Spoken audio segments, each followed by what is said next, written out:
हाँ जी नमस्कार। जैसा कि कल मैंने बताया था आपको कि 2 वीडियोस रोज़ाना यहाँ से ये डाउनलोड होंगी। पहली वीडियो जो अपना टीचिंग मेथड वाला टॉपिक चल रहा था उसके लेसन्स से रिलेटेड मैं बनाऊँगा और दूसरा जो है फिगर्स ऑफ स्पीच, कल वो टॉपिक हमने शुरू कर दिया था। बस इसी तरह से हम आगे बढ़ते चलेंगे। तो जो हमने डिसाइड किया उस हिसाब से सबसे पहली वीडियो मैं बना रहा हूँ आपकी टीचिंग मेथड्स के नेक्स्ट लेसन की। और टीचिंग मेथड्स में हमारा जो नेक्स्ट लेसन है वो उस लेसन का नाम है basic principles.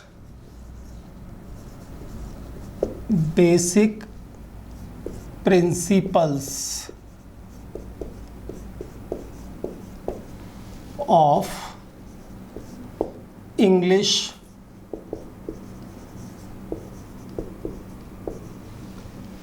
Language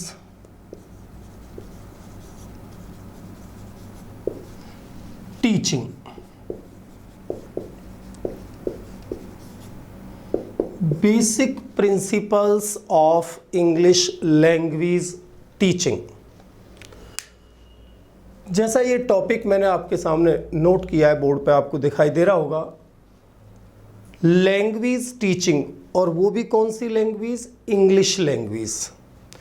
English language teaching के बेसिक प्रिंसिपल्स, मूलभूत सिद्धांत, अर्थात अंग्रेजी भाषा अध्यापन के मूलभूत सिद्धांत। दरअसल इंग्लिश लैंग्वेज टीचिंग के ये जो मूलभूत सिद्धांत हैं, टीचिंग के सिद्धांत, लर्निंग के सिद्धांत नहीं, टीचिंग के सिद्धांत, जिनका पालन टीचर को करना है। यदि टीचर इन बेसिक प्रिंसिपल्स को फॉलो नहीं करेगा तो वो अपनी टीचिंग से स्टूडेंट्स के जो ऑब्जेक्टिव्स हैं उन ऑब्जेक्टिव्स को आसानी से डेवलप नहीं कर पाएगा। और स्टूडेंट्स में जब ऑब्जेक्टिव्स डेवलप नहीं होंगे, कल आपको मैंने बताया था कि टीचर तो सिर्फ अपनी टीचिंग से हर लेसन के बिहेवियरल ऑब्जेक्टिव्स को डेवलप करता है। तो यदि टीचर इन बेसिक प्रिंसिपल्स को फॉलो नहीं करता है, if the teacher does not follow these basic principles of English language teaching, he can not achieve the teaching goals. जो टीचिंग के गोल्स हैं, अर्थात जिनका संबंध बच्चों के ऑब्जेक्टिव से जुड़ा हुआ है, और जब बच्चों में ऑब्जेक्टिव्स 100% डेवलप होंगे तभी बच्चे अपने एम को अचीव कर पाएंगे। तो यहाँ सारी की सारी जो रिस्पॉन्सिबिलिटी है वो टीचर के ऊपर है कि जब teacher, while a teacher presents a lesson before the students in the classroom, he should follow these basic principles. If he does not follow these basic principles, he cannot achieve the teaching goals. यदि एक teacher, English language का teacher, यदि इन basic principles को follow नहीं करता है तो वो कभी भी अपनी इंग्लिश लैंग्वेज टीचिंग के गोल्स को अचीव नहीं कर सकता। तो पहला ही क्वेश्चन है, why should the English teacher follow the basic principles of English language teaching? तो आपका आंसर क्या होगा? To achieve the teaching goals. Teaching goals को अचीव करने के लिए, जब टीचर अपनी टीचिंग से टीचिंग के गोल्स को अचीव करेगा तभी तो वो स्टूडेंट्स के लिए एडवांटेज रहेगा। अगर स्टूडेंट्स में वो ज़्यादा से ज़्यादा ऑब्जेक्टिव्स को डेवलप करना चाहता है, और जब स्टूडेंट्स में ऑब्जेक्टिव्स डेवलप होंगे लेसन वाइज जैसे ही ऑब्जेक्टिव्स डेवलप होंगे, स्टूडेंट्स अपने एम को आसानी से हिट कर पाएंगे, अपने एम को आसानी से जो है अचीव कर पाएंगे। तो यहाँ सब सारी जिम्मेदारी किसके ऊपर डाल दी है? टीचर के ऊपर, और होनी भी चाहिए। तो अब बात आती है कि ये बेसिक प्रिंसिपल्स इंग्लिश टीचिंग के कौन कौन से हैं, इनमें क्या कहा गया है। अच्छा, मैं एक बात और आपको बता दूं, ये जितने भी बेसिक प्रिंसिपल्स आपके सामने मैं लिखूंगा, आपको एक्सप्लेन करूंगा, इन सब का संबंध जो है, जैसा कि एक चीज़ आप ध्यान से सुनना और हो सके तो कहीं पे भी नोट कर लेना कि लैंग्वेज टीचिंग के लिए 3 चीज़ों का सपोर्ट होना ज़रूरी है। पहला लिंग्विस्टिक सपोर्ट, दूसरा साइकोलॉजिकल सपोर्ट और तीसरा पेडागोजिकल सपोर्ट। ये जब 3 सपोर्ट्स मिलेंगे टीचर को और इन तीनों का टीचर जो है अनुसरण करेगा, फॉलो करेगा, तो वो अपनी टीचिंग को ज़्यादा से ज़्यादा इफ़ेक्टिव बना पाएगा, स्टूडेंट्स के फेवर में बना पाएगा और स्टूडेंट्स इजीली लेसन वाइज अपने सिलेबस को समझेंगे और अच्छे से अच्छा उसमें वो परफॉर्म कर पाएंगे। ओके, तो basic principles of English language teaching की बात करते हैं साहब। तो दरअसल पहला जो बेसिक प्रिंसिपल है, अब मैं इसमें आपको मैं बताता हूं।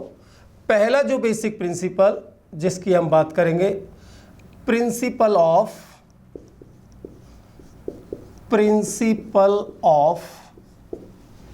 सिलेक्शन। प्रिंसिपल ऑफ सिलेक्शन, तो प्रिंसिपल ऑफ सिलेक्शन क्या कहता है। अच्छा, फिर मैं उस बात को रिकॉल करवा रहा हूं आपको। Why should the English teacher follow the basic principles of English language teaching. मैंने लिखा नहीं है उसका आंसर, तो आपको मैंने एक्सप्लेन किया 2 बार 3 बार 4 बार। तो क्या आंसर रहेगा, to achieve the teaching goals. चलो मैं यहाँ लिख देता हूं वरना तो आप भूल जाओगे। To achieve the teaching goals. Teaching goals को अचीव करने के लिए इंग्लिश लैंग्वेज के टीचर को इन बेसिक प्रिंसिपल्स का पालन करना जरूरी है। तो इनमें पहला जो प्रिंसिपल है जिसको लेके हम आगे बढ़ रहे हैं, उस प्रिंसिपल का नाम है जी प्रिंसिपल ऑफ सिलेक्शन, यानी सिलेक्शन का सिद्धांत। अब इस सिलेक्शन का सिद्धांत क्या है, यानी सेलेक्ट करने का क्या सिद्धांत है, इसको टीचर कैसे फॉलो करे और इसमें टीचर क्या करे, तो सुनिए ध्यान से। आप एक बात बताओ, क्या पूरी इंग्लिश लैंग्वेज का जो भी कंटेंट है, मटेरियल है, जो भी सिलेबस है, जो भी कोर्स है, क्या पूरे इंग्लिश लैंग्वेज मटेरियल को एक छोटी समय अवधि में पढ़ाया जा सकता है क्या। जैसे आपने सपोज इंग्लिश की पढ़ाई शुरू की क्लास 1 से या 2nd 3rd 4th जिससे भी, क्या उस क्लास में आप पूरी इंग्लिश लैंग्वेज को सीख सकते थे क्या, नहीं सीख सकते थे ना। जैसे जैसे आपका क्लास स्टैंडर्ड बढ़ता गया,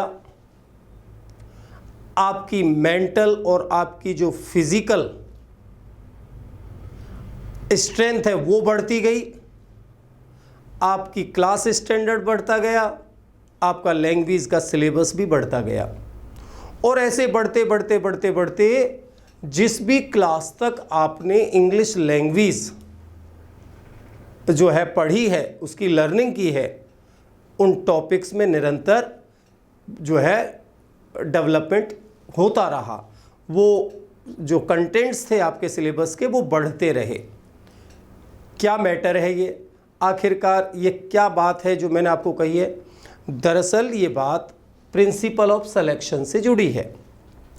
प्रिंसिपल ऑफ सिलेक्शन इस मान्यता पर आधारित है और होना भी चाहिए कि पूरी भाषा सामग्री को एक छोटी समय अवधि में, एक छोटी समय अवधि मतलब 1 साल 2 साल 4 साल 5 साल 6 साल 7 साल, पूरी भाषा सामग्री को एक छोटी समय अवधि में नहीं सीखा जा सकता है। क्यों? क्योंकि आपको पता है जब बच्चे की जो एज है उस एज के हिसाब से ही बच्चा चीज़ों को समझ सकता है।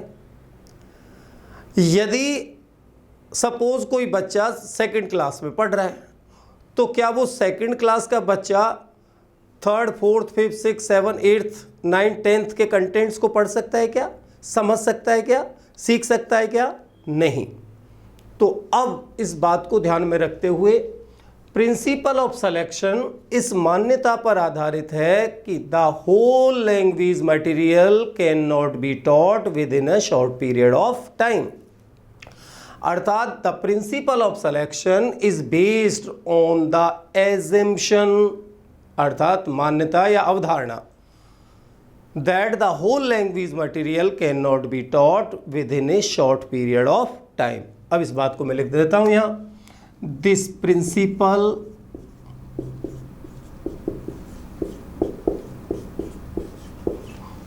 Is based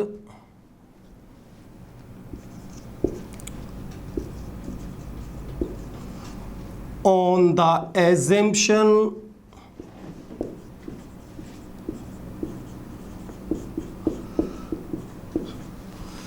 that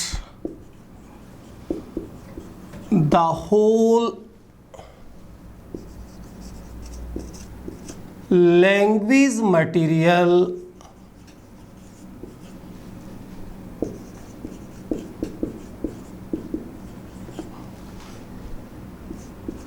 cannot be taught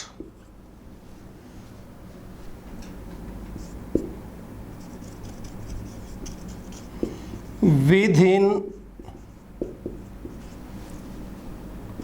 a short period of time।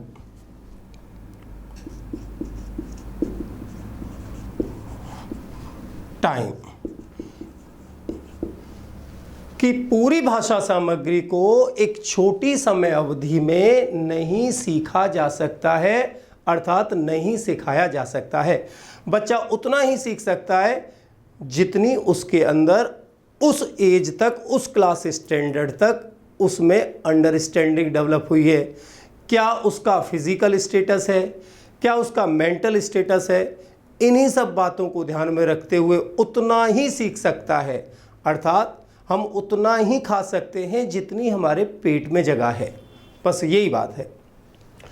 तो आपने ये नोट कर लिया होगा, पहला जो प्रिंसिपल है, basic principle selection, principal of selection, जो इस मान्यता पर, एजम्पशन कहते हैं मान्यता, अवधारणा, धारणा, कि पूरी भाषा सामग्री को एक छोटी समय अवधि में नहीं सीखा जा सकता है। तो इसका मतलब अब जो सबसे पहली अर्जेंट जो नीड है, वो अर्जेंट नीड ये है कि पूरी अंग्रेजी भाषा में से क्लास वाइज कंटेंट्स को सेलेक्ट करना, अर्थात किस क्लास के स्टूडेंट्स को इंग्लिश लैंग्वेज के नाम पर क्या पढ़ाया जाना चाहिए, सो दैट वो इजीली जो है स्टूडेंट्स जो है उसे इजीली समझ सके, टीचर आसानी से उसको समझा सके। इन सब बातों को ध्यान में रखना है। तो अब हमारी जिम्मेदारी है कि प्रिंसिपल ऑफ सिलेक्शन मतलब to choose a particular course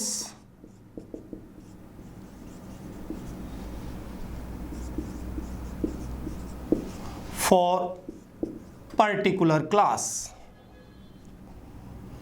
to choose a particular course for a particular class। किसी एक कक्षा विशेष के लिए कोई एक कोर्स निर्धारित करना, to choose a particular course for a particular class, ये सिलेक्शन में होगा। क्या होगा कि हमें किसी कक्षा विशेष के लिए, जैसे बच्चा पहली कक्षा में है या दूसरी में है या तीसरी में या चौथी में है, उस कक्षा में बच्चा इंग्लिश के नाम पर क्या पढ़े, टीचर उसको क्या पढ़ाए, सो दैट बच्चा उस क्लास में अंग्रेजी के नाम पर जो सीखे, जो पढ़े, उसको 100% वो अपने दिमाग में, यानी उसको जो है उसकी मेमोरी में चला जाए, उसको लर्न कर पाए। ठीक है, तो प्रिंसिपल ऑफ सिलेक्शन को हम शॉर्ट में कह सकते हैं to choose a particular course for a particular class. अब बात आती है कि जब कक्षा विशेष के लिए इंग्लिश लैंग्वेज का मैटर मतलब लैंग्वेज मटेरियल टॉपिक्स। अब लैंग्वेज में क्या सिखाया जाएगा? अरे भाई, लैंग्वेज में सिखाए जाएंगे वर्ड्स, लैंग्वेज में क्या सिखाए जाएंगे? स्ट्रक्चर्स। इन्हीं से तो पूरा लैंग्वेज रूपी सिस्टम बना है। वही सिंटैक्स, मॉर्फोलॉजी, ये तमाम वर्ड्स की आइडेंटिफिकेशन, वो सारी बातें जो आपने पिछली क्लासेस में पढ़ी हैं।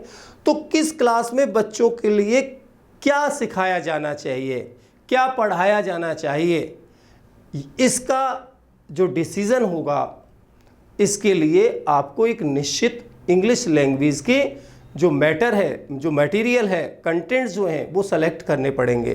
तो बस वो सेलेक्ट करना ही क्या कहलाता है? सिलेक्शन करना। अब बात आती है while selecting the language contents, while selecting the language contents,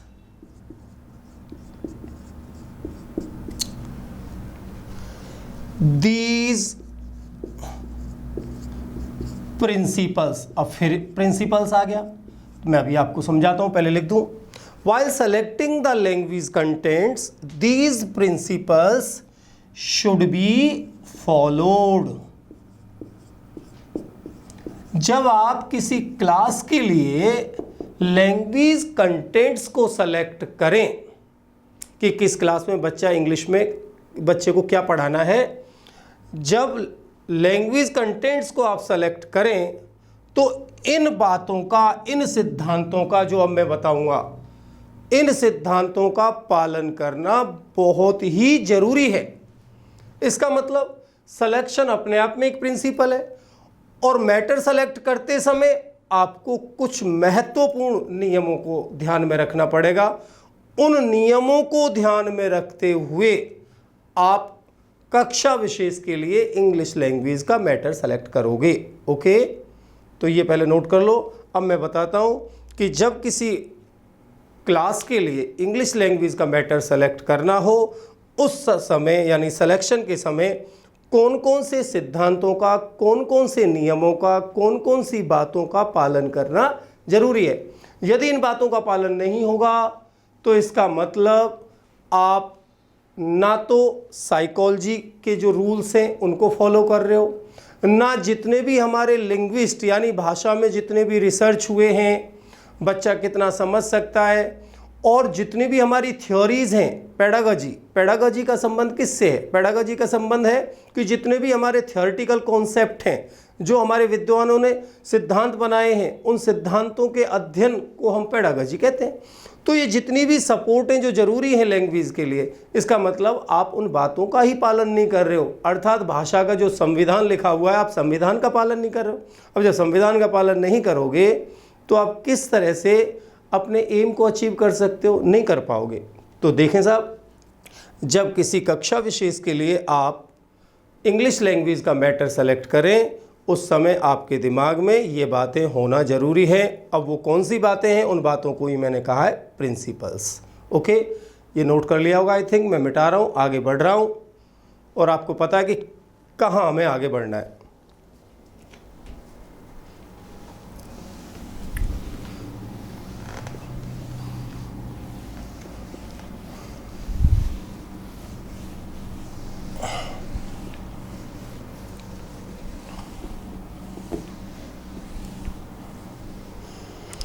अब बात आई है जी प्रिंसिपल्स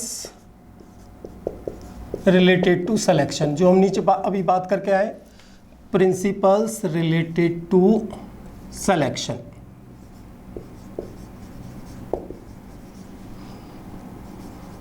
सिलेक्शन से संबंधित सिद्धांत कि सिलेक्शन के समय किन किन सिद्धांतों का पालन करना है। तो देखिए जी, सिलेक्शन के समय आपको जिन सिद्धांतों का पालन करना है उसको मैं इस तरह से बना देता हूँ। पहला सिद्धांत, यदि हम बात करें, थोड़ा बीच में मैं बनाता हूँ इसको, यदि हम पहले सिद्धांत की बात करें तो इसमें एक सिद्धांत जिसका हमें पालन करना है वो है लर्नेबिलिटी, प्रिंसिपल ऑफ लर्नेबिलिटी।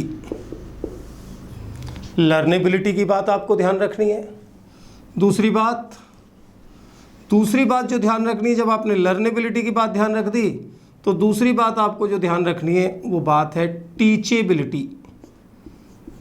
टीचेबिलिटी, पहली बात ध्यान रखनी है लर्नेबिलिटी, दूसरी बात ध्यान रखनी है टीचेबिलिटी, तीसरी बात आपको ध्यान रखनी है फ्रीक्वेंसी। फ्रीक्वेंसी, चौथी बात आपको ध्यान रखनी है रेंज, पांचवी बात आपको ध्यान रखनी है कवरेज।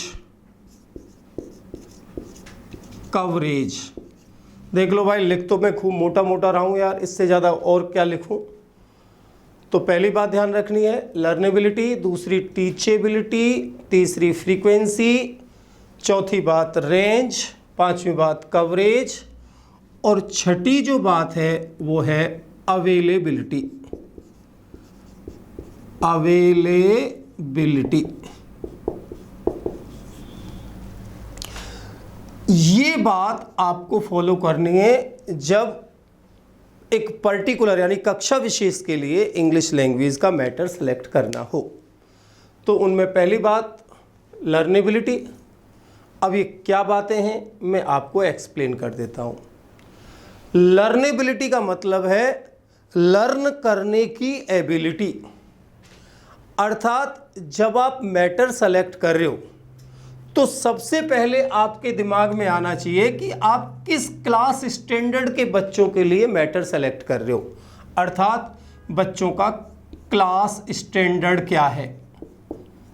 क्लास स्टैंडर्ड, जब आपके दिमाग में क्लास स्टैंडर्ड वाली बात आएगी तो आपके दिमाग में दूसरी बात जो आएगी वो आएगी कि इस क्लास, जिस क्लास स्टैंडर्ड के लिए आप मैटर सेलेक्ट कर रहे हो उस क्लास स्टैंडर्ड के बच्चों की एज ग्रुप क्या होती है, यानी एज ग्रुप।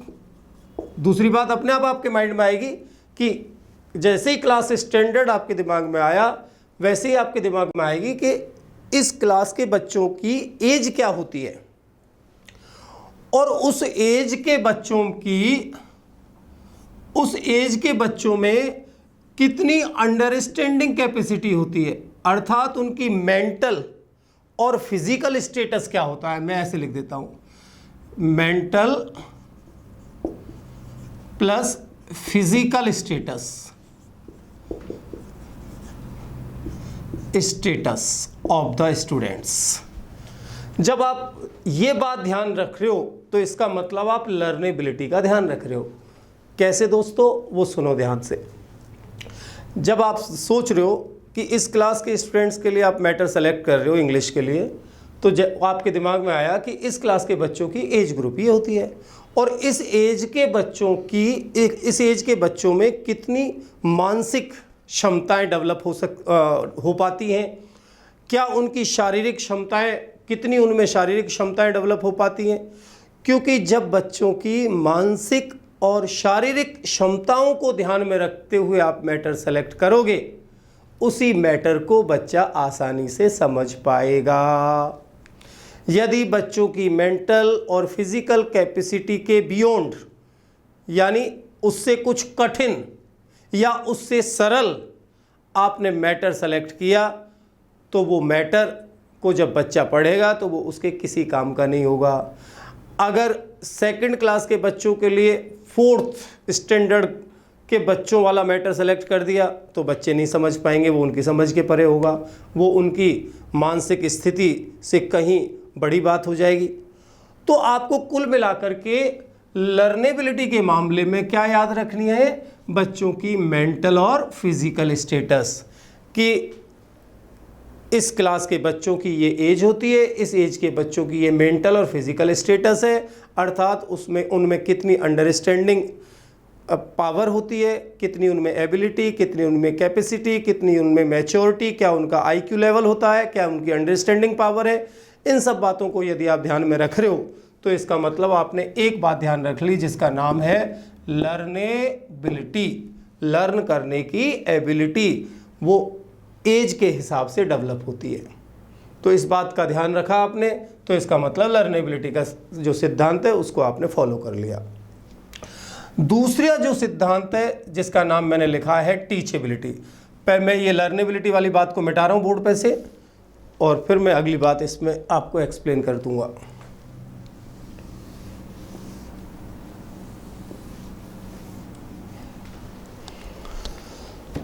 दूसरा जो सिद्धांत है जिसका पालन करना है आपको, टीचेबिलिटी।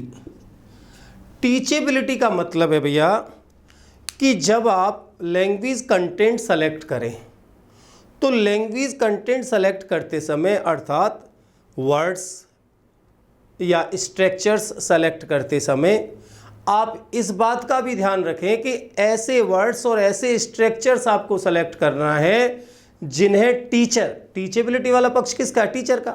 ऐसे वर्ड्स और ऐसे स्ट्रक्चर्स आपको सेलेक्ट करने हैं जिन्हें टीचर डिफरेंट वेज से यानी अलग अलग तरीके से बच्चे को समझा सके। कैसे? जैसे कि लिख करके समझा सके, डायग्राम बनाकर समझा सके, चार्ट पे एक्टिविटीज़ शो करके समझा सके, कुछ मॉडल से समझा सके। मॉडल्स आपने देखे होंगे, मॉडल से समझा सके।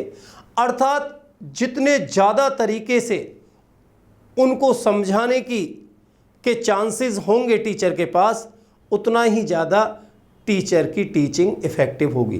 देखो, एक क्लास में हर बच्चा की जो अंडरस्टैंडिंग यानी चीज़ों को सीखने का जो तरीका है वो अलग अलग होता है।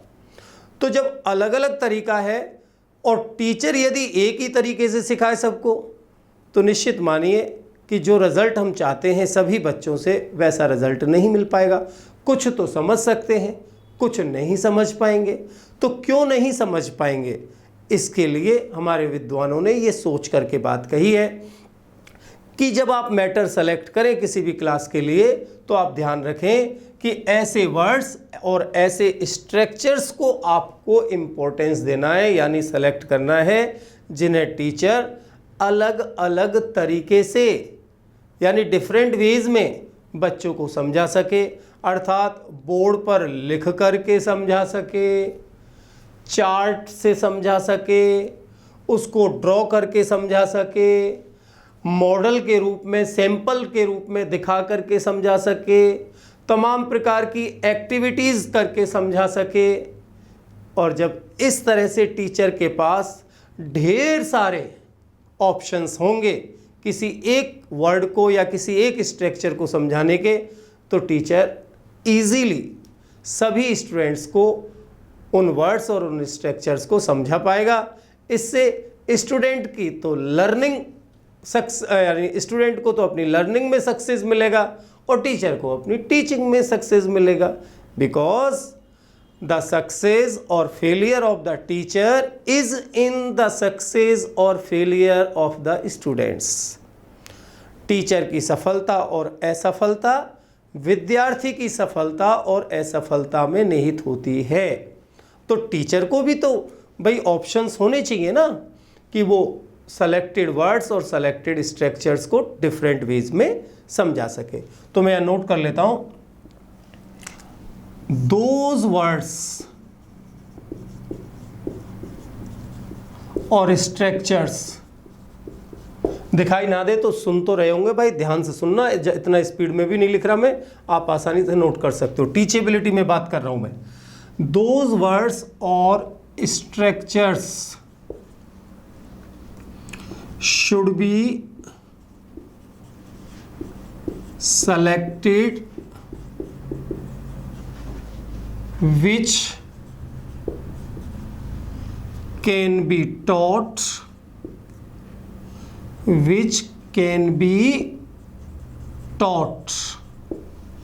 in different ways,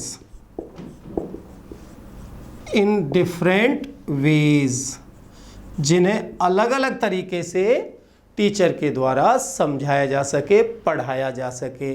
कैसे कैसे? जैसे कि लिख करके, इन डिफरेंट वेज, जैसे बाई राइटिंग, लिख करके टीचर समझा पाए, बाई ड्राइंग, चित्र बना के समझा सके, बाई चार्ट्स, पिक्चर चार्ट्स होते हैं, बाई यूजिंग मॉडल्स, तमाम प्रकार के जो मॉडल्स हैं उनका यानी सैंपल, और तमाम प्रकार की एक्टिविटीज़ करके समझा सके। जब इतने सारे ऑप्शंस टीचर के पास होंगे तो आसानी से वो अपने स्टूडेंट्स को उन सेलेक्टेड वर्ड्स और सेलेक्टेड स्ट्रक्चर्स को समझा पाएगा। ओके, तो ये दो बात हो गई। पहली बात हमने की थी इसमें लर्नेबिलिटी की, दूसरी बात की टीचेबिलिटी की। अब हम बात करते हैं तीसरी, और तीसरी जो बात है वो तीसरी बात है फ्रीक्वेंसी। ओके, मैं ये ऊपर वाली बात मिटा रहा हूँ क्योंकि जगह इस पे कम है, इसी में काम चलाना पड़ेगा।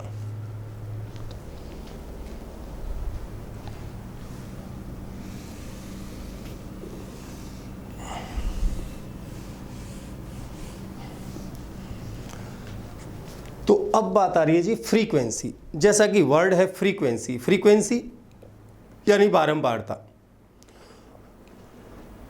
बारंबारता यानी जो चीज़ें बार बार आती हैं। तो फ्रीक्वेंसी का जो प्रिंसिपल है वो ये कहता है कि जब आप किसी क्लास के लिए लैंग्वेज का मैटर सेलेक्ट करें, उस समय आपको ध्यान रखें कि भाई जिस एज के बच्चों के लिए आप मैटर सेलेक्ट कर रहे हो, आखिरकार उस एज का बच्चा सुबह जब उठता है तब से लेकर रात को सोता है तब तक उस बच्चे के सामने खेलने में, कूदने में, खाने में, पीने में कौन कौन सी चीज़ों को वो रोजाना देखता होगा, रोज रोज देखता होगा, डे टू डे देखता होगा, यानी फ्रीक्वेंटली देखता होगा, ओकेजनली यानी अक्सर उन चीज़ों को देखता रहता होगा। समझ रहे हो ना मेरी बात? रूटीन के वो चीज़ें हैं, वो उन चीज़ों को वो देखता रहता होगा। तो यदि वो सारी चीज़ें चाहे वो बच्चे के लिए यूज़फुल हों चाहे यूज़फुल ना हो, लेकिन वो उनको देखता है, अर्थात खाने की वस्तु हो सकती है, पीने की वस्तु हो सकती है, खेलने की वस्तु हो सकती है, पहनने की हो सकती है, जो चीज़ें बच्चे के सामने रोज़ रोज़ आती हैं उनसे रिलेटेड यदि आप वर्ड्स को सेलेक्ट करोगे तो उनको जब टीचर बच्चे को समझाएगा तो उनको समझाने में टीचर को आसानी रहेगी और बच्चा आसानी से उनको समझ पाएगा। क्यों? क्योंकि क्योंकि स्टूडेंट उनको पहले फिजिकली देख चुका है, कईयों को तो उनमें से वो यूज़ कर चुका है, खाने में, पहनने में, खेलने में। तो यहाँ ये फ्रीक्वेंसी का सिद्धांत यही कहता है कि वो वस्तुएं जो डे टू डे यानी फ्रीक्वेंटली, अक्सर, यूजुअली जो बच्चे की लाइफ का पार्ट बनी हुई है, वेदर दे आर यूजफुल और नॉट, चाहे वो उस बच्चे के लिए उपयोगी हो चाहे उपयोगी ना हो, ऐसी चीज़ों से रिलेटेड वर्ड्स को सेलेक्ट करना चाहिए ताकि उन्हें आसानी से बच्चा आगे समझ सके। तो फ्रीक्वेंसी यानी बार बार चीज़ों का आना जो बच्चे की लाइफ का पार्ट बनी हुई हैं। तो हम यहाँ लिख सकते हैं the things which are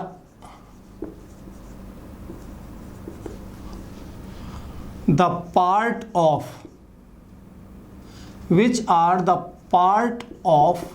daily life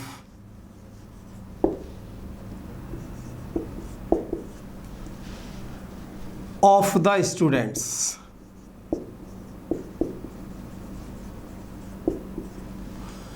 वो चीज़ें जो कि बच्चे की डेली लाइफ का पार्ट है।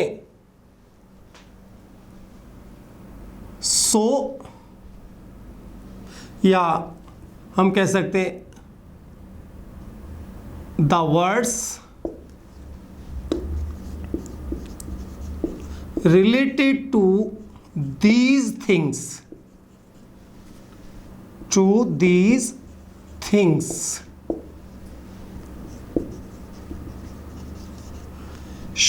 selected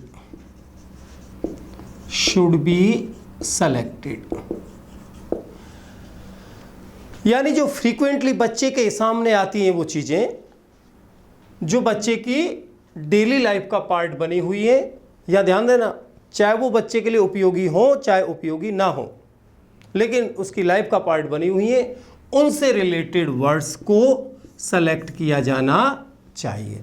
ये कहता है फ्रीक्वेंसी का सिद्धांत। अब हम बात करते हैं प्रिंसिपल ऑफ रेंज। अब बात जो आ रही है रेंज की, ये रेंज क्या होती है ये मैं आपको बताता हूं।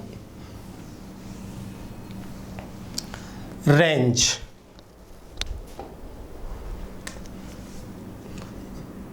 दरअसल रेंज है, तो सबसे पहले तो रेंज में मैं बात आपको बता रहा हूं।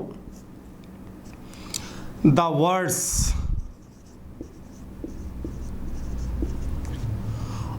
ऑफ हाई रेंज, समझना भी क्लियर होगी बात point to point. The words of high range और मोर रेंज, हाई रेंज और more range should be selected.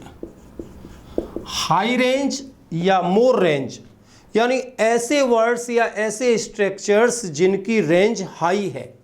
High range से मतलब है, मैं यहां लिख रहा हूं, the words which can be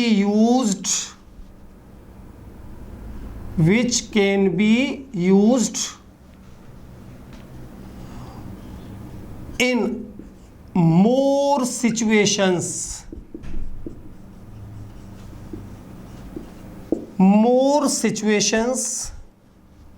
or contexts, more situations or contexts than one। ध्यान से समझने की जरूरत है। यानी रेंज का मतलब है कि ऐसे शब्द जो सिर्फ एक सिचुएशन में काम ना आए, कि एक बार सीख लिया और बस ये तो जो है एक ही सिचुएशन में काम आएगा, वो वर्ड तो बिल्कुल लो रेंज का है, उसकी तो रेंज है ही नहीं। हाई रेंज उसको कहेंगे कि एक ही वर्ड एक से ज़्यादा सिचुएशंस में काम आ सके, एक से ज़्यादा कंटेक्स्ट, एक से ज़्यादा संदर्भ में वो यूज़ किया जा सके। तो एक से ज़्यादा सिचुएशन यानी एक से ज़्यादा कंटेक्स्ट में यूज़ किया जा सके। अब आप दिमाग लगाओ, वर्ड का यूज़ कहाँ होता है भाई? हमें पता है कि ये सेंटेंस में यूज़ होता है। इसका मतलब, जो कहने का मतलब है कि ऐसे वर्ड्स आपको सेलेक्ट करने हैं, जब आप उनको सेंटेंस में यूज़ करें तो सेम वर्ड किसी एक सेंटेंस में सब्जेक्ट बन जाए, किसी एक में, किसी दूसरे में वही ऑब्जेक्ट बन सके, किसी में वो कॉम्प्लीमेंट बन सके, या इस तरह से समझ लो कि सेम वर्ड नाउन भी बन सके, एडजेक्टिव भी बन सके, वर्ब भी बन सके। ऐसे ढेर सारे वर्ड्स होते हैं, ये वही वर्ड्स हैं, अर्थात इनकी रेंज हाई है। तो कुल मिलाकर के ये है कि जब आप ऐसे वर्ड्स को ज़्यादा से ज़्यादा सेलेक्ट करोगे जो ढेर सारी सिचुएशंस में काम आए, तो इसका मतलब आप रेंज को फॉलो कर रहे हो और वो वर्ड जो है हाई रेंज का है। तो हमें यहाँ ध्यान रखने वाली जो बात है रेंज में, वो बस यही ध्यान रखनी है कि आपको मोर सिचुएशंस अर्थात हाई रेंज वाले वर्ड्स को सेलेक्ट करना है। हाई रेंज से मतलब वही वर्ड सेंटेंस में सब्जेक्ट बन सके। जैसे मैंने बोला, एक वर्ड ले लिया जैसे एप्पल, तो मैंने बोला an apple keeps the doctor away, तो इस सेंटेंस में एप्पल जो है सब्जेक्ट है।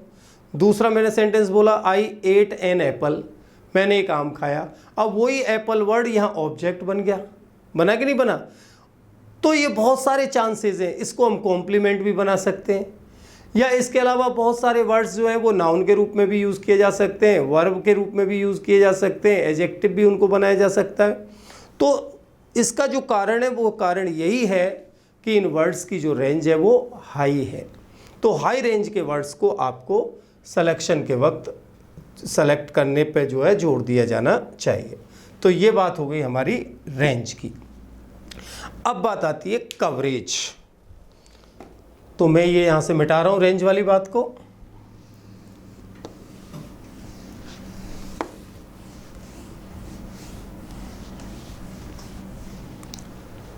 कवरेज, तो कवरेज में है जी, आपको ऐसे वर्ड्स को सेलेक्ट करने पर जोर देना चाहिए कि यदि बच्चा एक वर्ड को सुने तो उस एक वर्ड को सुनने और समझने के बाद उस बच्चे के माइंड में ढेर सारे वर्ड्स अपने आप ही आ जाएं। जैसे मैंने बोला फैमिली, और बच्चे को पता है कि फैमिली में, आपने पूछा बता बेटा फैमिली में कौन कौन होते हैं, mother, father, uncle, aunt, brother, sister, ये तमाम वर्ड्स अपने आप ही उसके बच्चे के माइंड में आएंगे। तो वो जो फैमिली वर्ड है वो ढेर सारे वर्ड्स को कवर कर रहा है, इसको कहते हैं कवरेज। जैसे मैंने कहा फ्रूट, तो फ्रूट वर्ड जैसे बच्चे के सामने आएगा, बच्चे के दिमाग में आएगा, टीचर जब उसको समझाएगा और टीचर ने कहा बेटा फ्रूट मतलब फल, कि यस, बच्चा अपने आप ही कहेगा एप्पल, मैंगो, ऑरेंज, ग्रेप्स, जो भी उसने देखे हैं वो ही बोलेगा। लेकिन उस एक वर्ड से ही, जैसे टीचर ने बोला स्कूल, तो स्कूल में अपने आप ही कि sir, madam, principal, table, chair, तो एक वर्ड जब ढेर सारे वर्ड को बच्चे के दिमाग रूपी स्क्रीन पर डिस्प्ले कर पाए, अपने आप ही वो वर्ड्स बच्चे के दिमाग में आ जाएं, तो हम कहेंगे कि वो वर्ड जो है हाई कवरेज वाला है। तो कवरेज में है द वर्ड्स ऑफ हाई और मोर कवरिंग कैपेसिटी, कवरिंग कैपेसिटी और डिस्प्ले पावर,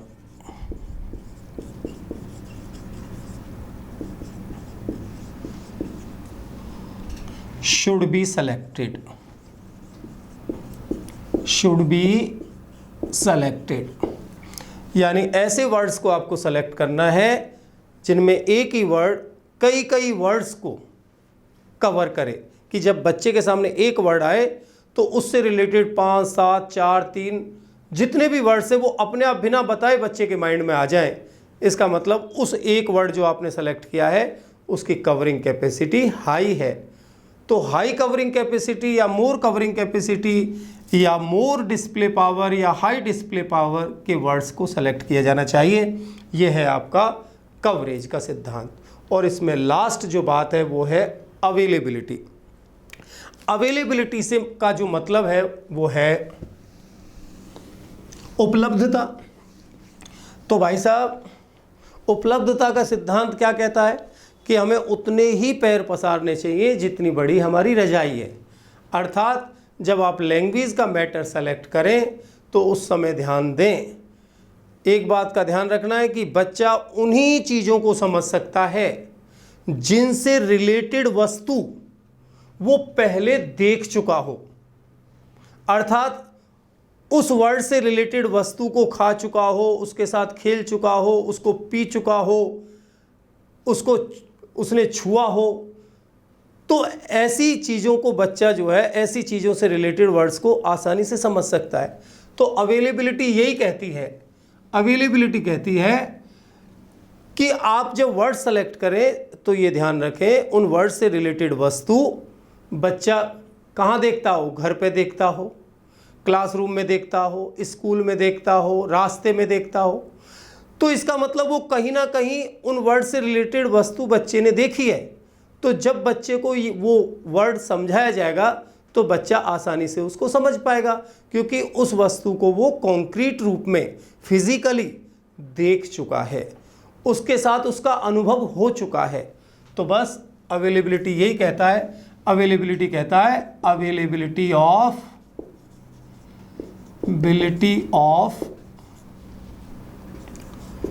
यूजफुल थिंग्स,